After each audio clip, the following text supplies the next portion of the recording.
Yeah, so he just enters the kitchen. Oh, yeah, I was thinking what I could do here is have a sliding door across there. It's iPhone 6, man. The iPhone 12 is like you can zoom out and you can literally see all of that in one shot. You know what I mean? You know, I'm on the iPhone 6 because my iPhone 12 camera's knackered. Yeah, so I could have a sliding door there. Look at sort of like that, you know, put a rail on the floor, a piece of angle like that, and then the wheels on it. Just I could slide it into there, past the canun tree. She's got some. God, it's amazing how quick they grow. Yeah, so I can slide it because then it's easy then. Because I thought if I have a door on, no one's going to want to use it. It's going to be a hassle, and it's quite wide there. If I make it any less wide than that, it'll be too narrow. You know what I mean? Guarantee it. So yeah, that's it. Just slide it backwards and forwards. I wouldn't put a motor on it. I just have it top in it. I've got the old work surface, positive boon. Put that back. That is how it was before, which is in time Merndurm. And then, but the big change is the fact that I've got the wall there. And before there was no wall or anything to stop dust, shit, and all sorts going through there. And then because she's been naughty, I'm not tiling anything, which helps me out because I don't have to do any work. So but that's actually good to work on. Still got the big pipes under there, the big round pipes that you see on top of each other like that. Still got them underneath there, and this lot doesn't rest on the wall, right? But it's strong enough. I've learned how to do what I thought you couldn't have it too wet. The mortar. I'm thinking, well, if you have it too wet, it's going to splodge straight through it. I learned no, it doesn't. The sand gives it density. It doesn't just splodge straight through it, and the wetness then bleeds into the brick, and then that's how the strength is, which I didn't do on this one. This is my first wall. That one I could probably kick that over, but it don't matter because it's. And then once you put this shit on it, it all bonds it together because you make that wet, so that does the same job. Yeah, but absolutely shit job. You know what I mean? Because you tire yourself out. By the time you actually get to do the hard bit, or rather the bit that needs to be done well, you're knackered. You know what I mean? You're sweaty, you're pouring with sweat because we're not built for this type of stuff. Your shoes, or you're slipping outside your shoes. Oh, it's mental. You know what I mean? Then I got the old thing here. Oh, that's some flow, that is. And although you got that much, see how much there? It looked like it's coming from a mountain. That's only because I've got like an upstand. I've got you've got exactly the same as what you've got. I've got a big upstand, so it's all there. I can turn the pump off and still have that much flow. You know what I mean? Until it runs out, because it's in my tank that you've got. Then I've got a thing here with a spray on. I got that. Put that on there for the old one-handed rinse the thingamajiggy. Yeah, you just fill up there, put all your stuff in the daytime. Inside here, what I do is I pick one of these up, which I'm going to get like a log. I'm going to get a nice, really wide log that's not so, well, bloody hell, a log like that'd be nice, you know what I mean? That's as big as that. What I do is I pick one of those up, put it into there. They're a bit heavy, but you know it's possible. Gives you a bit of exercise in it, I suppose. And then I put that on, and then I chop all my meat up. My chicken carcass, I chop up into a few pieces. The neck has got to come off because they cook slowly. What happens is when you cook the chickens, if you don't cut them up, then the neck doesn't cook. Everything else cooks. You know what I mean? You've got to cook, so you have to put all the necks cut all the necks off, put them at the bottom. But now I just cut the meat up into quite as small as I can, because what happens? It just cooks a lot quicker. You know what I mean? So yeah, I'll do that inside there. I can wash it all away. Before, you see, this was the problem. It was a shit. There was all stuff all over the floor all the time. But this is perfect. And then she wanted, for some reason, she wanted some kind of thing there, so I just did it. Made like a big step. She said there was water coming in there. I'm like, well, it's going downhill. Can't be that hard. Can't be that difficult to work with. Anyway, so whatever I did it, but that's good because I can put another. For the amount of times you go through it, I don't even have to make it like an actual door. I can just put like a little U frame there and a U frame there of some description. Slide down a piece of board, whatever, piece of netting. Chickens can't come from over there because that's the problem. I haven't seen a chicken in here since I did it. You know what I mean? That's how it's worked. You know what I mean? They just, because they used to just crawl. They come through here and they just crawl through the sun and they're in. You know what I mean? Yeah, so that's that. So I'll have to do that. I'll put a board, probably because I've got some left over from this over there. Yeah, and this one here, I'll do something, you know. Yeah, put some kind of sliding, you know. I'm not asked to do anything at the moment, to be honest with you. I think I've done the majority of it. So there's this here. It's all back on. I might I was thinking of purchasing them boards, you know, like an 8x4 sheet of this ply, 400 baht.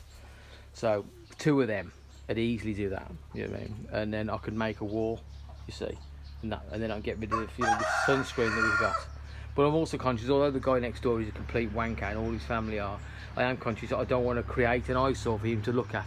You know what I mean? But hey, if he's stupid enough to cut this, because I know you really want to hear about this as well. You can see on the other side there's a load of greenery, right? And that's what was there before. We had lots of greenery, and it was really high. And what he did one day, he came out. Was him? Now his daughter. Listen, I said to him, like, you know, what, have you got nothing to do or something, right? And they cut it all down. So that's when I was like, now we could just see. They could see everything we were doing. It was like we were literally in their house. You know what I mean? You know, they could see everything. He'd stand over there in the corner and he'd watch you. He'd just be like, oh, like he's about 75. I'd say he should be dead by now. So, but hopefully, fingers crossed next year. And yeah, so then I had to erect that piece of wood going across the top there, and then put some stuff down there. I hung all this sunscreen up, you know. Yeah, so that's pretty much it. So, well, she's nice, you know what I mean? But I say, if I put a bit of board up there, I could make it so the things don't fall off the back, because sometimes the odd thing falls off the back. You know, I can have that. And, you know, something to, and they maybe put the odd shelf on it, to put a few things on there, for, you know, for like little things for hooks, for hooking up. So, for instance, all this stuff here, all the things we've got in here, that could just be hooked up on a hook. You know what I mean? But on the back plate. Yeah, that's it. And what I'd like to do, I've got this fan here, put that fan in as well. But she, like, before, you see, this is another reason why I did it. She had this here was a low table. I made the same as that, but I did it was low. So she'd sit here and put the burner on with the tan in, and all the smoke coming to the house, and she'd keep the window open as well. Just absolute psycho. So what I decided, because when I did this, I thought, well, I sort of force her to have to do it somewhere else, because she can't do it there, which has worked, because we haven't had it since we haven't been smoked out. She's been doing it out in the front, but the idea is that I've made this corner here, right, where the dog's sleeping, and then I'll put like we'll put something in at the bottom, so it's off the floor a little bit. You can make the fire, and nothing will be higher than the wall. Whatever's on the, you know, they call it a tow, like which is what a foot is.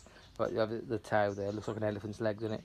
And then you have the fire in it, and then the fire will go up, and it'll only have a choice of going that way, up and up, or it can go past the fan, and that fan's really powerful, and it'll suck it into there, so there'll be no more of this.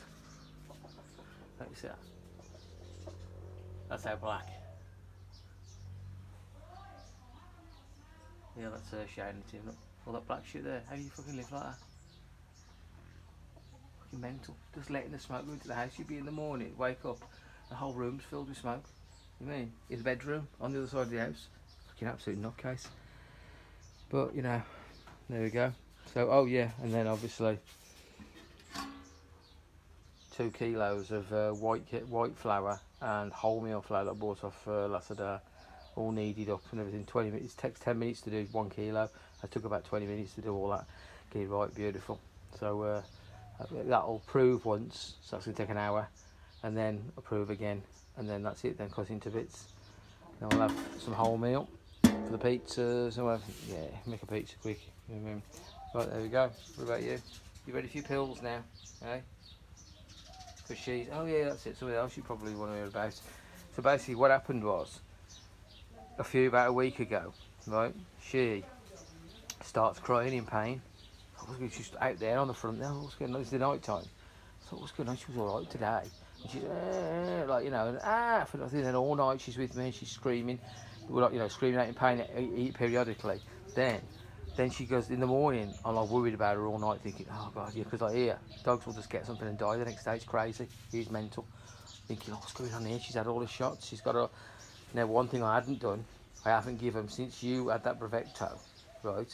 I haven't had any Brevecto since then. I've been saying, yeah, this stuff lasts for more than 3 months, up to 6 months. Don't worry about it, because you don't see a tick. I was wrong, right? So what happens is, she's under there, like she's having to scream out. I bet gets her on the, now somehow she was a little bit better, you know what I mean, it was the next day. Or rather, sorry, no, later on, by the time I took her to the vet. But in the morning, she'd still have the odd scream. What's going on with that? On her abdomen, just after her back legs going forward on the side of her body. And I was like, oh, what's going on with her then? So I take her to the vets, and it works out. The vet said, she said, yeah, I know what that is. She said that's blood parasites. Like, yeah. She said, well, did you got no ticks on? No, there's no ticks anywhere of any of dogs. She says that doesn't matter. Yeah, I was like, what are we talking about? It comes from parasites. So then she goes, the other vet's like, she says, what it is, well, we'll test the blood then. So test the blood, and they have a slide, like one of them COVID slides, with the blood on, bump like that, comes up, and it shows like these dots showing like what parasites you've got. The thing's absolutely amazing. And it showed that she had 2 different parasites in her blood, right? And I was like, well, what's the screaming about? Because basically her spleen, right, the spleen cleans the blood, right? So the spleen is enlarged and it's going through the mill. You know what I mean? Having to fight all this stuff, and maybe, and I reckon probably would have just got through it. You know what I mean? Like a lot of dogs here do, because a lot of dogs don't go to the bloody vets to get treated for this kind of stuff. They just go through it, don't they? And they, you know, the times just go, oh, it's got a bad stomach or something. You know what I mean? And so, anyway, she ends up the blood test, the pills, which you've got to take for 30 days. I've done this so many times. You know, I've had to give me 10 days worth, and says you've got to come back in 10 days. And, you know, I'm talking like 3 morning and night tablets, right, you know, a right hassle, right? And the bill, 1,700 baht. You think, if I'd have just given the Bravecto, it would have been cheaper. Do you know what I mean? So what it is I just waited too long, like thinking like, well, there's no ticks, is there? Thinking that's all it is. You can. She said because she just lies. These dogs just like to lie down in the dirt and stuff like that. So she's been bitten by a tick, just like you get people who get Legionnaire's disease who just go hiking. They go hiking once on one day and then they come back and they've got Legionnaire's disease, because not Legionnaire's disease, is it? It's the one they have it in Canada, don't they? What the hell's it called? It's called, I'm thinking on video, Lyme's disease. Right, and it is Lyme's disease, because she showed me something in English showing the how the slide worked from the manufacturer, and it said the words Lyme disease. So it is Lyme's disease that these dogs get. This is what kills them all. When they, you know what I mean? It's parvo when it's cold here that gets them. Then it's distemper when that comes through the village, and then it's blood parasite from ticks. There you go. So yeah, she's all right. She was all right. So she got an injection of whatever on the day, and then I just gave it for the last 5 days or so, which is all right. And so that's why they've got to have it. So to finish. So then I said, oh shit, I've got to get some Bravecto then, right? And like hassle, I've got to get it sent and look for it, the prices, all that shit, the usual. She said, and I thought, wait a minute, I'd had a conversation with her because I was in previously getting these dogs vaccinated, and she happened to have a rep there who could speak a bit of English, a man from who sold Bravecto to all these different things. And she says, and then she said, yeah, I do Bravecto. And I says, oh yeah, what's the price? She's 700 baht. So wait, it's cheaper than we're buying it. You mean? So that's it. So then on the day, I said to her on that day, I says, okay, I want to buy some Bravecto. Then off you know, have you got? She didn't have my size, 10 to 20, and then she suggested we've got 20 to 40, you know, like a 40 kilo dog, massive, with them Great Danes and stuff like that. She said, just cut them in half. I went, huh? You know what I mean? What? I was under the impression, I'm pretty sure I've heard people saying you can't do that because of the concentration. You don't know how it is. But she says, with a tablet or chew as big as one of the, with as much in it, you've got 20. If you cut it in half, you've got 20 kilos worth of fluorine or whatever it's called, fluorine, for the dog. So basically, that's what I did. So I instead of them to buy 7 tablets, I bought 4 boxes, which give me 8 tablets. I split. We've got 7 big ones, I think. So I split them. I gave 7 halves to each dog, right? And then the last half, I split into 3 pieces. So that's a 20 kilo piece. I split it into 3 pieces. So that's about 6 kilo. These dogs are all run about 4 kilo, and I gave them all one of them. So that's it, sorted. And the whole lot was 3,000 baht. Done. Bought locally. So yeah. So there we go. Right. I think you got the full update.